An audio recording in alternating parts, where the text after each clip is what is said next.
So I think that's the first roadblock to get past is that my income, my meager income, which cannot get me a house to live in Canada or even to invest in Canada, I can take that same income and my savings. I mean, when I look at the numbers you gave us here, 30,000 US, give or Mhm. take $45,000 Canadian, Yeah.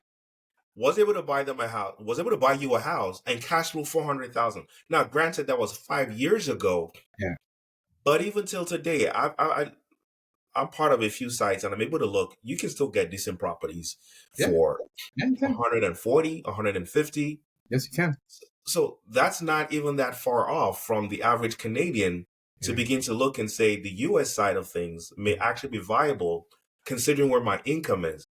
And that's So, why don't mean to cut you off. That's why we created Beyond Borders, like our company, right? mhm, Which is because we realized that, even that 400,000 that you just spoke about, I mean, 400,000 in Toronto doesn't even get you a parking spot, right? right? So, yeah. So, like, when you realize, like, hey, the value, like the average home price across Canada or across Ontario, I'll speak on Ontario, is $885,000 is the average house price. Exactly.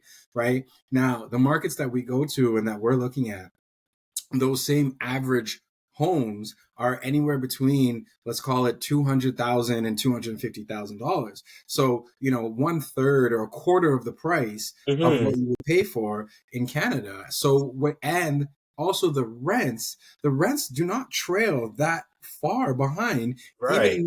even at those price points. So when you're looking at the purchase to or the rent to purchase price, it just makes sense mathematically of Hmm. why you would want to invest in some of these locations, just strictly from a cash flow point of view. And also the markets are not as cyclical as Toronto, so they're Hmm. not like spiking, dropping, spiking. Right.